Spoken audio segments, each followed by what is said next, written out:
আল্লাহর পয়গম্বর মুহাম্মদ রাসূলুল্লাহ সাল্লাল্লাহু আলাইহি ওয়াসাল্লাম আসরের ময়দানে যখন উম্মতের কাছে দাঁড়িয়ে যাবেন, উম্মতের পাশে এসে দাঁড়াবেন। যারা আজকে আয়োজন করছেন, আপনারা সবার জন্য আসছি, দোয়া করার জন্য আসছি। আসরের ময়দানে নবীর সামনে দাঁড়িয়ে দাঁড়িয়ে বলতে পারবো, আল্লাহ দুনিয়াতে নামাজ পড়েছি, রোজা রাখছি, ইবাদত করছি, জিকির আজকার করলাম, ওয়াজ মাহফিল করলাম, দান সদকা করলাম, ইবাদত করলাম। যতটুকু পারছি ততটুকু ইবাদত করছি, বেশি পারি নাই। যতটুকু পর্যন্ত চেষ্টা করলাম ইবাদত করার জন্য, যদি কোনো কিছুই কবুল না হয়ে থাকে, কারণ ইমাম হুসাইন রাদিয়াল্লাহু তাআলা যখন কারবালার জমিনে মুহররম মাসের 10 তারিখ যখন শাহাদাত বরণ করলেন, ওইটাকে স্মরণ করে আমরা দোয়ার আয়োজন করছি, মিলাদের আয়োজন করলাম। ও আমার আল্লাহ, আমরা আয়োজন করেছি, আমরা কিছু মানুষ শোনার জন্য আসছি, ইবাদত করার উদ্দেশ্যে আসছি। আল্লাহ মেহেরবানি করে তোমার পরিচার টুকরা শ্রেষ্ঠ নবী মুহাম্মদ রাসূলুল্লাহ সাল্লাল্লাহু আলাইহি সাল্লাম আদরের নবী ইমাম হুসাইন রাদিয়াল্লাহু তাআলা স্মরণের কথা স্মরণ করে, ওনার কথাগুলো স্মরণ করে, কারবালাকে স্মরণ করে, কুটির চৌমুখী মসজিদ জামে মসজিদে আমরা হাজির হয়েছি। গো আল্লাহ, মেহেরবানি করে এই খাতিরে তুমি আমাদেরকে মাফ করে দাও। আরো বলে সুবহানাল্লাহ।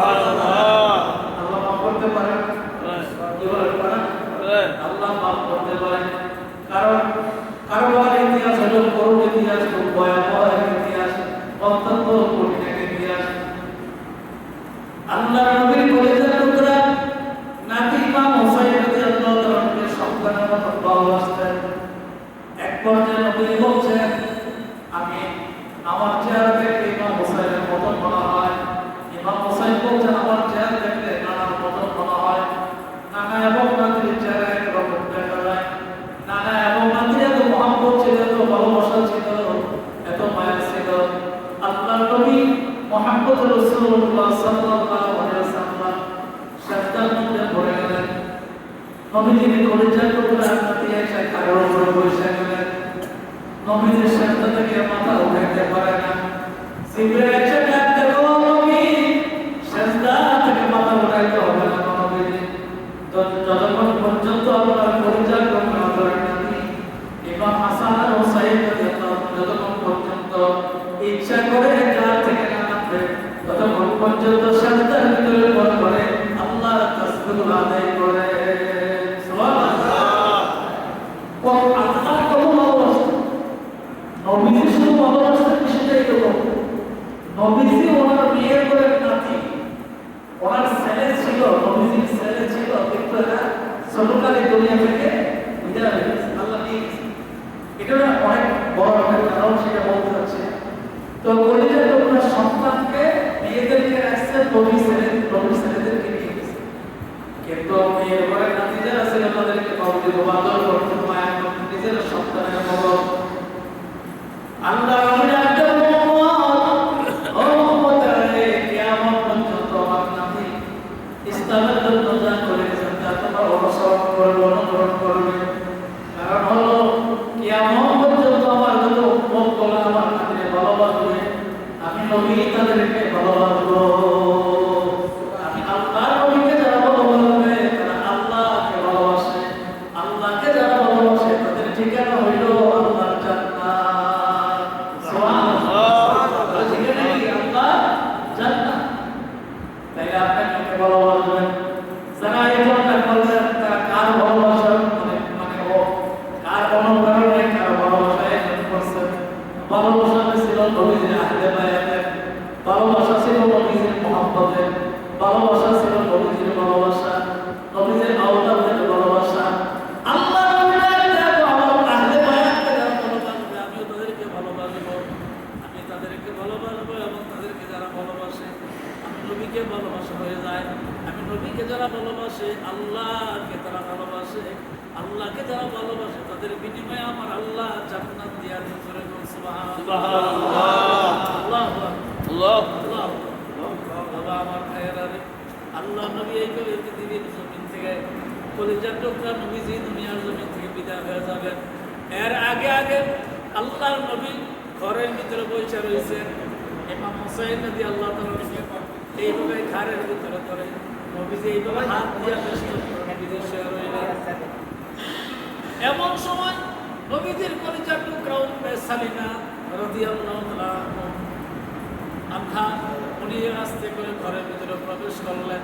ঘরের ভিতরে প্রবেশ করে তাকিয়ে দেখে নবীজি ইমাম কলিজার টুকরা ইমাম হুসাইন রাদিয়াল্লাহু তাআলা এইভাবে হাত দিয়ে জড়াইয়া বুকের মধ্যে জড়াইয়া চোখের পানি ছেড়ে ছেড়ে কাঁদতে আরম্ভ করলেন। আল্লাহ নবীর চোখের পানি কান্না দেখে উম্মে সালমা ডাক দিয়া বলে, ও প্রাণের স্বামী গো, আপনি কেন চোখের পানি ছেড়ে ছেড়ে এই সময় কাঁদছেন? কান্দার কারণটা কি? কেনই বা কাঁদবেন? কান্দার কারণটা কি? আল্লাহ নবী ডাক দিয়া উম্মে সালিমার এই কান্দার বড় কারণ আমি আল্লাহর কাছে দোয়া করছিলাম, আল্লাহ গো তুমি আমাকে একটা শাহাদাতের মৌত দান করবা গো আল্লাহ।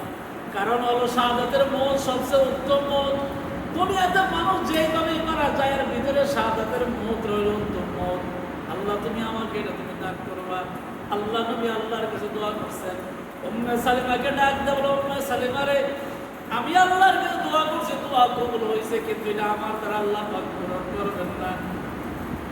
মুহররমের 10 তারিখ কারবালার জমিনে আমার আল্লাহ আমার কলিজার টুকরা নাতি ইমাম হুসাইন দিয়া শাহাদাত বরণ করানোর মাধ্যমে আমার দোয়া আমার আল্লাহ কবুল করবেন। জোরে বলুন সুবহানাল্লাহ, আল্লাহু আকবার। উম্মে সালিমা আবার কাঁদতে আরম্ভ করলেন। ডাক দিয়া বললেন, প্রাণের স্বামী গো, আমি দেখি আরো আপনি কাঁদেন, আমিও কাঁদি, আপনিও কাঁদেন। কান্নার মূল কারণটা আরো ভালোভাবে বুঝায় বলেন। আল্লাহর নবী এমন সময় ডাক দেয়া, উম্মে সালিমা রে, আমি পৃথিবীর জমিনে থাকবো না, আমি মদিনার রোজার ভিতরে শুয়ে যাবো রে উম্মে সালিমা। 50 বছর পরে আমার কলিজার টুকরা ইমাম হুসাইন রাদিয়াল্লাহু তাআলাকে কারবালার প্রান্তরে ইরাকের কারবালার জমিনে শহীদ করা হবে। ইমাম হুসাইনকে কুফাবাসীরা ডেকে দাওয়াত দিয়ে নেবে, ওইখানে তারা দাওয়াত গ্রহণ করবে।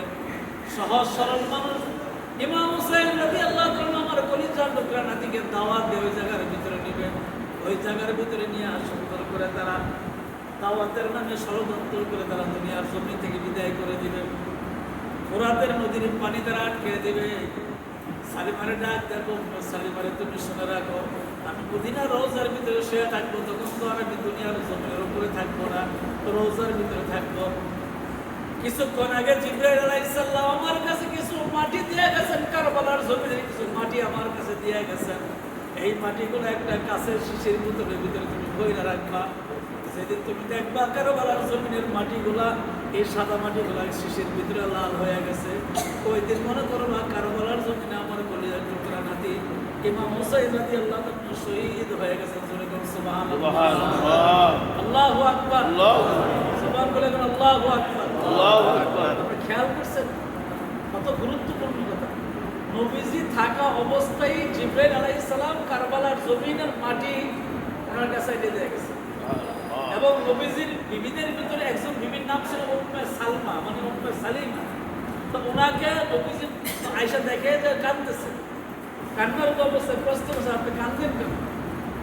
তুমি জানো না রে উম্মে সালমা, ও উম্মে সালমা তুমি জানো না আমার পরে আমার কলিজার টুকরা নাতিকে দুনিয়ার জমিনে শহীদ করা হবে, কারবালার প্রান্তরে তাদেরকে ডাকা হবে, কুফা নগরে দাওয়াত দেওয়া তাদেরকে দেওয়া হবে, সুন্দর চিঠির মাধ্যমে দাওয়াত দেওয়া, ভাষাটা তার সুন্দর হবে, মানে কথাগুলো সুন্দর হবে, এইভাবে দাওয়াত দেওয়া তারা নিয়ে যাবে।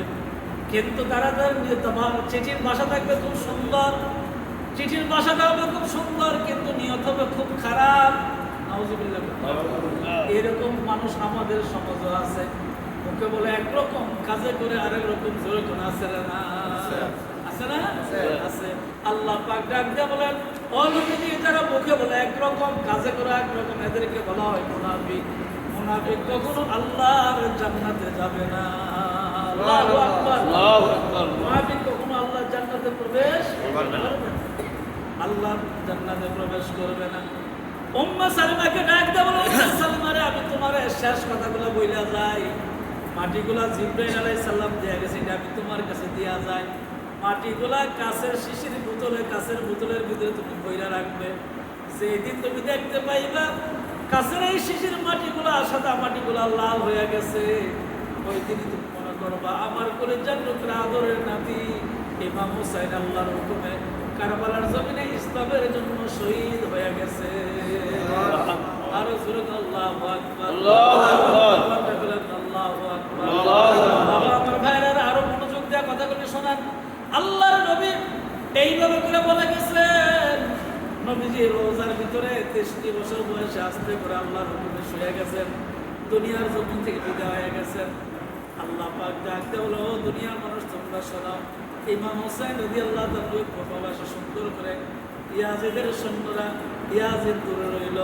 আমাদের দেশেও কিছু মানুষ এরকম মুনাফিক আছে, সামনাসামনি আপনাকে কিছু বলবে না, দূর থেকে লোকের মাধ্যমে আপনার বিরুদ্ধে লাগাই দিবে, আপনার ক্ষতি করবে, কিন্তু সে দূরে দূরে থেকে স্বাদ গ্রহণ করবে, মজা গ্রহণ করবে। আছে না নাই?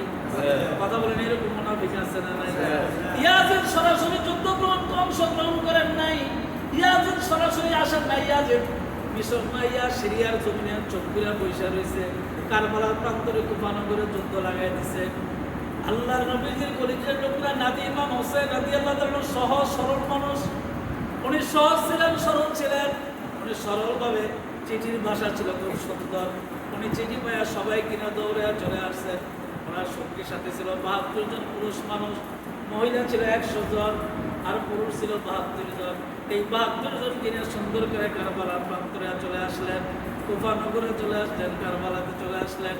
ইমাম হুসাইন রাদিয়াল্লাহু তাআলা কারবালার জমিনে যখন চলে আসলেন, আরবি মুহররম মাসের যখন 7 তারিখ হয়ে গেল, ইয়াজিদের সৈন্যরা নদীর পানিগুলো বন্ধ করে দিল।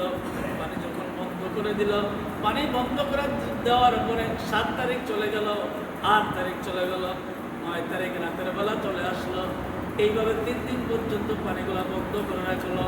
3 দিন পর্যন্ত পানিগুলা বন্ধ করে রাখার কারণে পানি তারা পাইল না, পানি খাইতে পারলো না।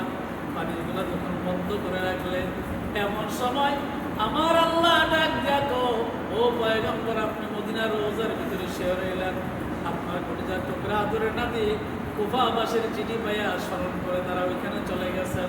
বর্তমানে তাঁবুর ভিতরে আছেন, সঙ্গী সাথে 72 জন, মহিলা 100 জন। এইভাবে করে তারা তাঁবুর ভিতরে আছে। আল্লাহর নবীর কলিজার টুকরা ইমাম হুসাইন রাদিয়াল্লাহু তাআলা রাতের বেলায় সমস্ত আলো আস্তে করে, যত আলো ছিল, মশাল ছিল, আগে তো মশাল দিয়া বা আগুন জ্বালাইতো, ওইটা দিয়ে আলোকিত করতো। কারেন্ট ছিল না, বিদ্যুৎ ছিল না, ব্যবস্থা ছিল না ওই সময়। মশালের ভিতরে যত আগুন ছিল সব আগুনগুলো নিভে দিল।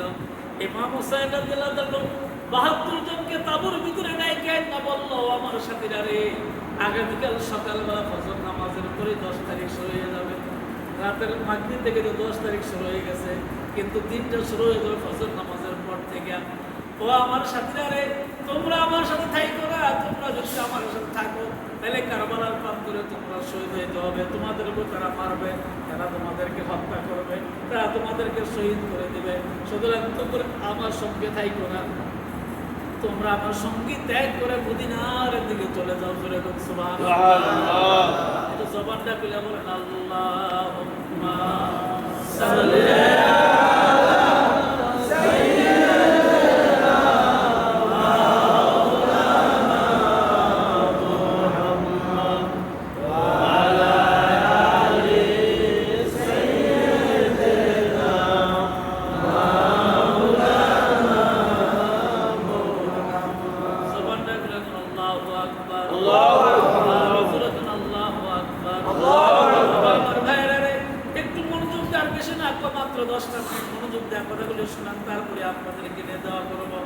আল্লাহ নবী ডাক দেন, ও পৃথিবীর মানুষ তোমরা শোনো, ও পৃথিবীর মানুষ তোমরা শোনো, আমি মদিনার রোজার ভিতরে আর আমার কলিজার টুকরা নাতি ইমাম হুসাইন কারবালার জমিনে ওইখানে গিয়ে হাজির হয়ে গেলেন। রাতের বেলায় যখন মশাল নিভাইয়া ডাক দিয়ে বলেন, আমি অন্ধকার করে দিয়েছি, আলো থাকলো না, আলো নিভে গেল, তোমরা যার যার পথে চলিয়া যাও, কেউ দেখবে না। আলো যেহেতু নিভে দিছি, কেউ দেখবে না। রাত থাকতেই তোমরা অন্ধকারের ভিতরে চলে যাও, না এলে ফজর নামাজের পরে তারা তোমাদেরকে মারবে, আমাকে তো হত্যা করবে, শহীদ করবে, তোমাদেরকেও মারবে। তোমরা 72 জন কেউ আমার সাথে থাইকা তোমাদের ক্ষতি হওয়ার দরকার নাই, কষ্ট পাওয়ার দরকার নাই, মার খাওয়ার দরকার নাই। এমন সময় 72 জন তারা নবীর কলিজার টুকরা নাতির কত বড় আশীর্বাদ ছিল, কত মায়া ছিল, কত মহব্বত ছিল। 72 জন একই ডাক দিয়া বললেন, আরে হুসাইন, ও কলিজার টুকরা নবীজি আদরের নাতি হুসাইন, ও আমরা ৭২ জন একই সাথে বললাম জীবন যাইতে পারে নবীর আদরের কলিজার টুকরা নাতির কদম ছাড়তে পারি না। আল্লাহু আকবার। জীবন চাইতে পারে কিন্তু আপনাকে ছেড়ে আমরা পালিয়ে যাবো, মদিনায় চলে যাবো, এই কাজটা কোনদিন করতে পারি না। কোনদিন করতে পারি না। দূর তো অনেক। ইরাকের আপনার ইরাকের কারবালার প্রান্ত, কুফানগর, কারবালার মাঠ আর সৌদি আরবের মদিনা শরীফ দূর, অনেক দূর, ঠিক কিনা জোরে? অনেক দূর। কিন্তু উনি বলছেন যে আমি আগুটা নিভিয়ে দিছি, মানে মশালের যে আলো ছিল আমি আগুটা নিভিয়ে দিছি, তোমরা এখন চলে যাও, তোমরা এখন চলে যাও, যার যার পথে চলে যাও, কেন রাত পোহালেই তোমাদেরকে তারা মারবে। আমরা মাত্র ৭২ জন, মহিলা আছে ১০০ জন, আর ওরা হইলো ২২,০০০ লোক। এরা তাবুতে ২২,০০০ লোক, অস্ত্র শস্ত্র সব কিছু নিয়ে এরা রেডি হয়ে আছে। আর যেই মাত্র পূর্ব দিক দিয়ে সূর্য উঠবে তখনই তারা কি করবে? যুদ্ধে লিপ্ত হবে। আমরাও যাবো, তারাও আসবে, সুতরাং তোমরা চলে যাও। না, আপনাকে ফেলে জীবন গেলেও আপনাকে ফেলে আমরা যেতে পারবো। আরো জোরে এখানে দুইটা শিক্ষা আছে, দুইটা শিক্ষা। একটা হইলো যে ইমাম হুসাইন রাদিয়াল্লাহু তাআলা যে তাবুতে ছিলেন তারা ছিল ৭২ জন, আর আলাদা পর্দার ভিতরে মহিলা ছিল ১০০ জন, আর পাশের তাবুতে ছিল ২২,০০০ লোক ইয়াজিদের সৈন্য। তো নবীজির কলিজার টুকরা এই ওয়াজটি সবচেয়ে গুরুত্বপূর্ণ ওয়াজ, মানে সব ওয়াজের মূল হলো এই ওয়াজ যে ঈমান কারে কয়, আপনি কার পক্ষে কথা বলবেন, কাকে আপনি সাপোর্ট করবেন। কারণ ২২,০০০ লোকের ভিতরে যারা ছিল তাদেরও পাগড়ি ছিল, মুখে দাড়ি ছিল, মাথায় টুপি ছিল, তাদেরও জুব্বা ছিল, তাদের তাবুতে আযান দেওয়া হয়েছিল, তারাও নামাজ পড়তো, তারাও মুসলমান দাবি করতো, ঠিক কিনা জোরে কর? ইমাম হুসাইন রাদিয়াল্লাহু তাআলা তাবুতে আযান হয়েছে, তাদেরও পাগড়ি আছে, টুপি আছে, দাড়ি আছে, জুব্বা আছে, সব ঠিক আছে। দুই জায়গার মধ্যে দুই দল, কিন্তু দুনো দলের কি আছে? মানে পাগড়ি আছে, টুপি আছে, দাড়ি আছে, পোশাক আছে, সব একরকম নিয়ে তারাও কোরআন তেলাওয়াত করে, তারাও আযান দেয়, সব কিছু ঠিক। কিন্তু আল্লাহর নবী ওই মদিনা রওজাতে শোয়ার আগে বলে গেছে যে সব কিছু থাকলে যে ঈমান থাকবে, বিষয়টা এই নয়। ঈমান হলো সবচেয়ে গুরুত্বপূর্ণ বিষয়। জোরে কোন সুবহানাল্লাহ, আরো জোরে কোন সুবহানাল্লাহ। ঈমান হলো কি? সবচেয়ে গুরুত্বপূর্ণ বিষয়। আর ঈমানটা কি? ঈমানটা হলো নবীজি রওজার ভিতরে শোয়ার আগে বলে গেছেন যে আমাকে যারা ভালোবাসবে তারা আমার আহলে বায়াতকে ভালোবাসবে। আহলে বায়াত মানে কি? ওনার পরিবারের সন্তান, পরিবারের যারা বিবি আছেন, সন্তান আছেন, নাতি আছেন, এরা হইলো আহলে বায়াত। জোরে জোরে কোন সুবহানাল্লাহ। নবীজি নিজে বলে গেছেন এদেরকে যারা ভালোবাসবে এরা আমি নবীকে ভালোবাসে। আমি নবীকে যারা ভালোবাসবে আল্লাহ তাদেরকে ভালোবাসবে। আল্লাহ যাদেরকে ভালোবাসবে তাদের জন্য আল্লাহ জান্নাত দিতে রয়েছে। আরো জোরে কোন সুবহানাল্লাহ। আপনাদের কষ্ট হচ্ছে, মাইক ওই যে কারেন্ট চলে গেছে তো এই জন্য কষ্ট হয়। না কষ্ট করে একটু আর বেশি না, একটু সময় নবীজির কলিজার টুকরা আদরের নাতি ইমাম হুসাইন রাদিয়াল্লাহু তাআলা তাঁবুর ভিতরে বসে আছে। আযান দেওয়া হইল, হ্যাঁ, নামাজ আদায় করবেন। আযান দেওয়া হইল, পাশের তাঁবুতে আযান দেবেন, নামাজ আদায় করবেন। কিন্তু ৩ দিন পর্যন্ত পানি নাই। ৩ দিন পর্যন্ত ফুরাত নদীর পানি তারা বন্ধ করে দিলেন, পানি আনতে দিল না, পানি কাউকে আনতে দিল না। শেষ পর্যন্ত ইমাম হুসাইন রাদিয়াল্লাহু তাআলা ৬০০০ সৈন্য সামনে দাঁড়ায় বললেন, ও দুনিয়ার মানুষ তোমরা শোনো, যারা আছে তোমরা শোনো, আমি তো আল্লাহর নবীর কথা শুনে দিন কায়েমের জন্য এই জায়গা পর্যন্ত আসলাম। ইমাম হুসাইন রাদিয়াল্লাহু তাআলা বললেন আমি জীবনে মিথ্যা কথা বলি নাই। আল্লাহু আকবার। আমি জীবনে মিথ্যা কথা বলি নাই, কাউকে ফাঁকি দেই নাই। আমি দুনিয়াতে অন্য কোনো গুনার কাজ করি নাই। আমার জীবনে আমি কোনো খারাপ কোনো কিছু করি নাই। যা কিছু সব নেক আমল করছি। আমি ভুল বশত কোনো গুনার কাজ করি নাই। আমি চেষ্টা করেছি আমার নবীর, আমার নানার আদর্শ বজায় দুনিয়াতে থাকার জন্য। আমার নানার যে আদর্শ ওইটার উপর আমি এই পর্যন্ত আছি। আমি চুল পরিমাণও ডাইনও যাই নাই, বামও যাই নাই। আমি আমার নানার আদর্শ মুহাম্মদ রাসূলুল্লাহ সাল্লাল্লাহু আলাইহি ওয়াসাল্লাম, আমার নানার আদর্শের উপরে আমি একেবারে স্থির আছি। আমি চুল পরিমাণও এদিক সেদিক যাই নাই। জীবন যাবে তারপর নানার আদর্শ থেকে চুল পরিমাণে সেদিকে যাবো না। জোরে জোরে সুবহানাল্লাহ। তাইলে কত বড় ইয়া ছিল তাদের, কত বড় মানে মায়া ছিল, প্রেম ছিল, ঈমান ছিল। ঈমান জীবন যাবে কিন্তু ঈমান দিবেন। বাবা আমার ভাইয়েরা রে, 3 দিন পর্যন্ত 7, 8, 9 3 দিন পর্যন্ত চলে গেল। রাত নদীর পানি বন্ধ করে দিল। চতুর্দিক ইয়াজিদের সৈন্যরা দাঁড়ায় রইল, কাউকে পানি আনতে দেয় না। 72 জনের কাউকে পানি দেয় না, পানি বন্ধ করে রাখল। ইমাম হুসাইন রাদিয়াল্লাহু তাআলা 22,000 লোকের সামনে দাঁড়ায় বললেন, ও আল্লাহর বান্দারা, তোমাদেরকে বলি, তোমাদের ভিতরে এমন কেউ কি নাই, তোমাদের ভিতরে এমন কেউ কি নাই যারা আমার নানাকে ভালোবাসো, আমার নানাকে মায়া করো, মহব্বত করো, এমন কি কেউ নাই?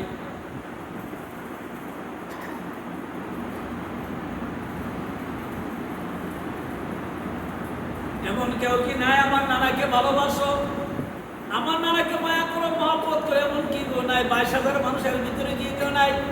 তোমরা কি এটা জানো না, নবীজি রোজার ভিতরে শোয়ার আগে আমি ইমাম হুসাইন এবং আমার বড় ভাই ইমাম হাসান, যাকে 20 পানের মাধ্যমে দুনিয়া থেকে বিদায় করা হলো, জ্বর খাওয়ানোর মাধ্যমে দুনিয়া থেকে বিদায় করা হলো, আমার ভাই এবং আমরা 2 ভাইয়ের ব্যাপারে নবীজি নিজেই বলে গেছেন, জান্নাতের ভিতরে মানুষ যখন প্রবেশ করবে, সমস্ত জান্নাতি মানুষের যুবকদের সর্দার আমার ইমাম হাসান ভাই আর আমি হুসাইন, আমার আল্লাহ 2 জনকে সর্দার বানায়া দিবে। তোমরা কি শোনো নাই? আমার নানা এই কথা বলে গেছে। যদি তোমরা শুনেই থাকো, তাইলে আমি ইমাম হুসাইন 2 জনের একজন, ঠিক কিনা জোরে কর? আমি ইমাম হুসাইন, উনি বলতেছে যে আমি ইমাম হুসাইন 2 জনের একজন। যদি তোমরা সত্যি শুনে থাকো, তাইলে তোমাদের ভিতর থেকে একজন লোক আমার কাছে আসো আমাদেরকে সহযোগিতা করার জন্য। কিন্তু বাক্যের ব্যাপারে তারা সহযোগিতা করবে দূরের কথা, বাক্যের ব্যাপার কিছুই করে নাই, সহযোগিতা করবে দূরের কথা, উল্টা তারা অত্যাচার জুলুম করার জন্য প্রস্তুতি নিল, মারার জন্য প্রস্তুতি নিল। এমন সময় আবুল কাসেম নামে যে লোকটা ছিল, ইমাম হাসান রাদিয়াল্লাহু তাআলার ছেলে আবুল কাসেম দৌড়ে আসলেন। ইমাম হুসাইন রাদিয়াল্লাহু তাআলা চাচা ছিলেন, চাচার সামনে এসে বসে ডাক দিয়ে বললেন, চাচা গো, কারবালার প্রান্তরে শহীদ হওয়ার জন্য বাড়ি থেকে নিয়ত করে আসছি, সবার কাছে বইলে আসছি, আপনি একটু অনুমতি দেন, আল্লাহর দ্বীন জমিনে কায়েম করার জন্য, নবীজির সুন্নতকে আঁকড়ে ধরার জন্য চোর পরিমাণ পিছপা হব না। আমি আবুল কাসেমের জীবন চলে যাবে, তারপরও ইমাম কখনো দিব না।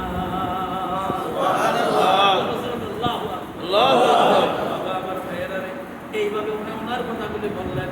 ইমাম হুসাইন রাদিয়াল্লাহু তাআলা কান পেতে কথাগুলি শুনলেন।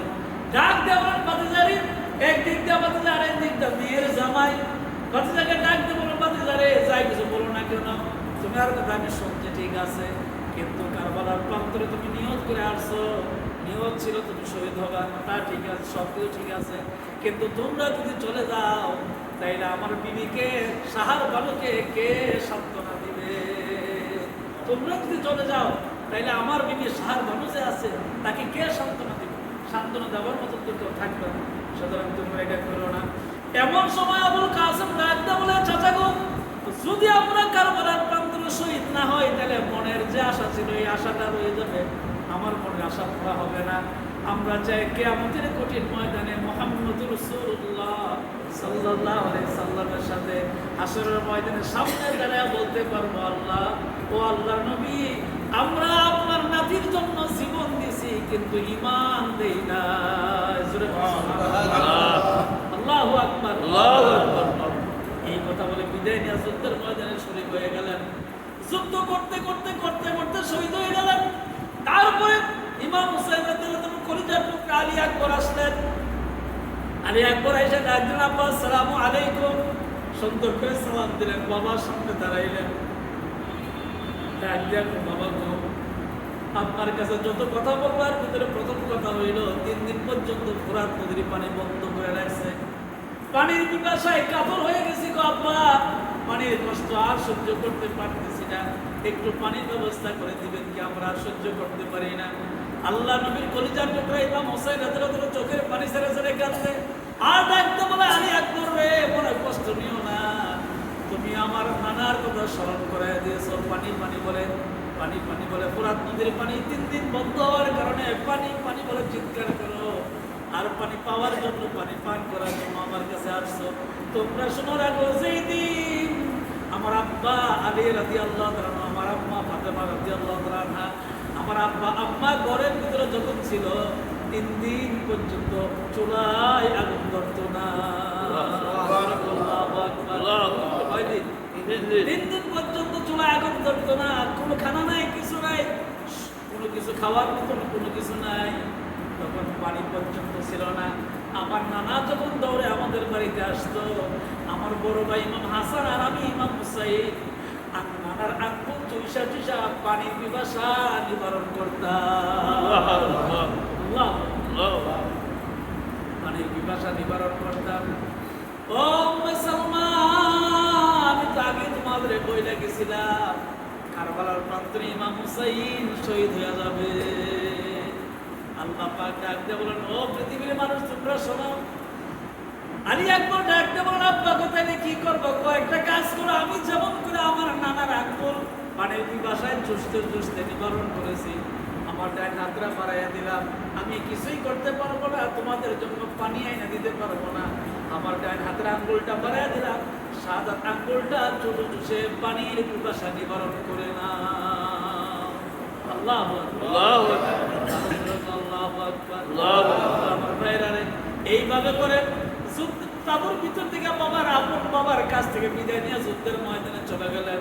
যুদ্ধের ময়দানে যা যুদ্ধ করতে করতে করতে করতে এক পর্যায়ে দুনিয়া থেকে শহীদ হয়ে গেলেন। এমন সময় ইমাম হুসাইন রাদিয়াল্লাহু তাআলার বিবি, যার নাম ছিল শাহরবানু, শাহরবানু ডাক দিয়ে বলে, ও আমার প্রাণের স্বামী গো, একটা কথা তো আপনার কাছে বলাই লাগে। কি বলবেন? আমার বিবি গো বলো। আমরা বয়স্ক মানুষ, অনেক কষ্ট করছি, ত্যাগ স্বীকার করছি, অনেক ধৈর্য ধরেছি, এগুলো তো বাচ্চারা ধরতে পারবে না। আপনি তো ভালো করে জানেন, কলিজার টুকরা আলী আসগর, শিশু আলী আসগর আমার কোলের ভিতরে 3 দিন পর্যন্ত ফোরাত নদীর পানি এসে সেটা বন্ধ করে দিল। 3 দিন পর্যন্ত পানি দেয় না, আমরা পানি খাইতে পারি না। ও পাড়ার স্বামী, বুকের বুকগুলা শুকাই গেছে, সন্তান বুকের দুধও পাইতেছে না গো আমার প্রাণের স্বামী। এবং বাচ্চাটারে কেমনে বোঝাবো, কিভাবে বোঝাবো? একটু মেহরবানি করে একটু অন্তত পক্ষে এসিদের সঙ্গে যতই খারাপ হোক না কেন, আমার কলিজার টুকরা শিশু আলী আসগরকে দেখলে অন্তত পক্ষে একটু সময়ের জন্য পানি দিলে জোরে সুবহানাল্লাহ। শাহরবানুর একটা